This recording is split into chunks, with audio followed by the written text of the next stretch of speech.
Hi, thanks for stopping by Grains in Small Places. This week we went to pick up peaches from the peach truck. So it was kind of a fun experience, and we went ahead and got 3 boxes of peaches, got some for my mom, my sister, and me since we're staying in the area around our family. So I wanted to kind of do something fun since we got a lot of peaches. So we're going to be making some peach cobbler. So let's get started. These peaches did come in a little bit hard and green, so all we had to do was put them out in the sun for a few days, and then they were good to go, ready for our recipe. So 2 things inspired me today. The first, obviously, going to the peach truck and getting the peaches, but the second, my mom had showed me my grandma's recipe cards. Now, you all know that I have made recipes from my grandma in the past, but as I was looking through here, I saw a peach cobbler. So I really wanted to go ahead and try out her style of peach cobbler so that we could have that today. So this is my inspiration.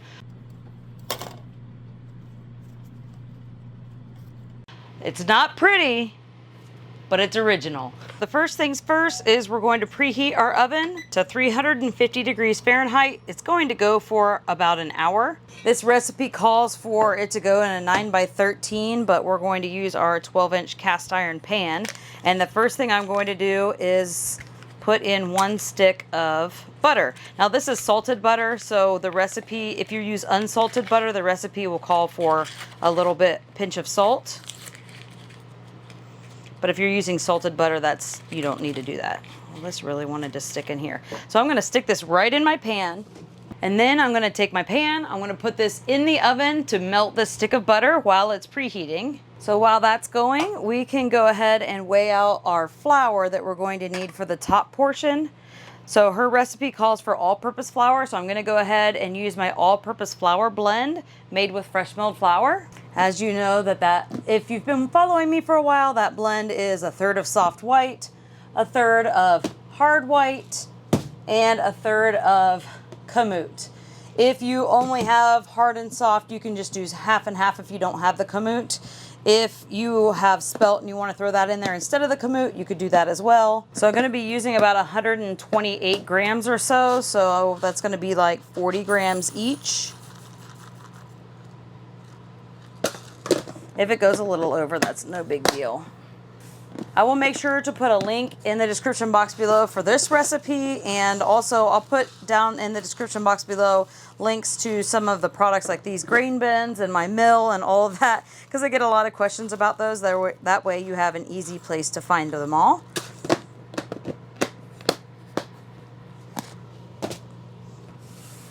And then we're gonna go with some kamut.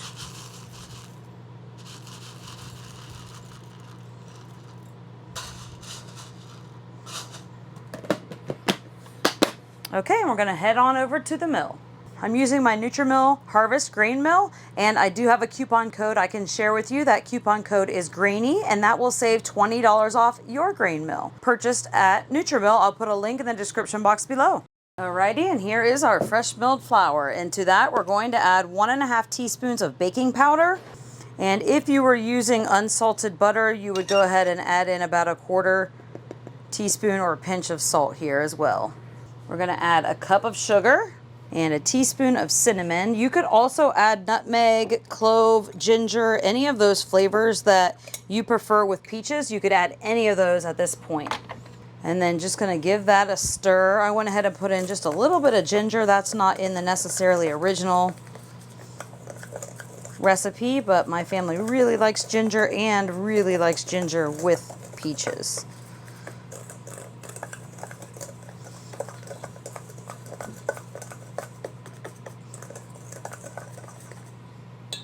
Okay, we're gonna set that to the side. And Matt's gonna slice up those peaches for us. If you wanna remove the skins, you can. We are leaving them on today. It's just easier. I think they're kind of pretty that way.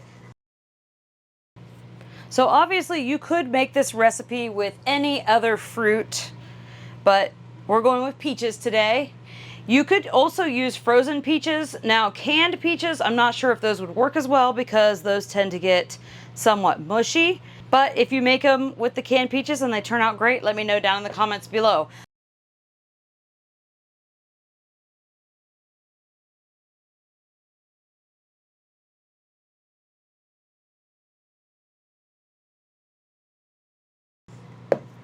I'm gonna go ahead and sprinkle in a couple tablespoons of sugar into the peaches, and this helps some of the juices to be released. And just give that a little stir.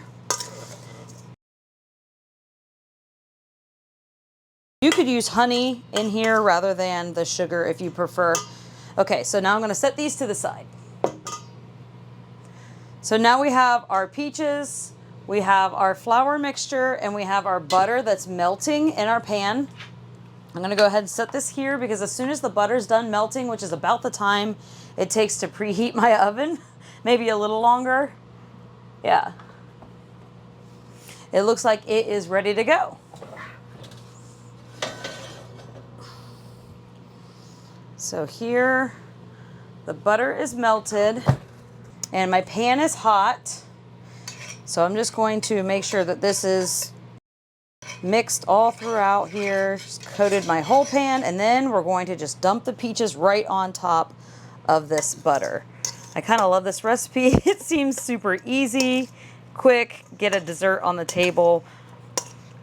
We're grilling out some chili lime chicken for some tacos. We're using my flour tortillas for dinner, so I thought this might be nice to go along with it. We're going to bake this in the oven while those are being grilled outside. Just going to distribute these throughout. And then as this cooks, obviously lots of juices are going to be released from those peaches. Okay, then we're just going to sprinkle the flour sugar mixture right over the top. And that ginger I added really does smell nicely. So if you're looking for something super easy, made with fresh milled flour for dessert to just get on your table fairly quickly, yes, the baking time does take about an hour, but as far as putting it together, it comes together in less than 10 minutes. So I love having this in my little toolbox of recipes. So I think this is awesome. I'm gonna go through her recipe box and check out some other recipes that we might be including in my blog and on our YouTube channel. So I think this is kind of fun. And then we're just gonna sprinkle that with just a little bit more cinnamon, and into the oven that goes. So after I put this in the oven, I realized this doesn't seem right. Well, I have forgotten to put in the cup of water that was supposed to go in with the dry mixture. I thought it kind of seemed odd. So let's see how this goes. I'm going to go ahead and just add that to the top. So in theory, you would mix the water in with the flour and then put it on top of the cobbler. I think this will still work out okay though. So we're in this together, guys.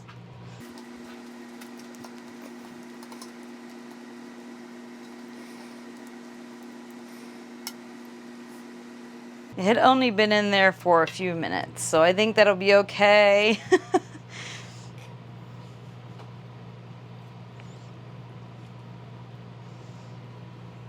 Okay, now back into the oven.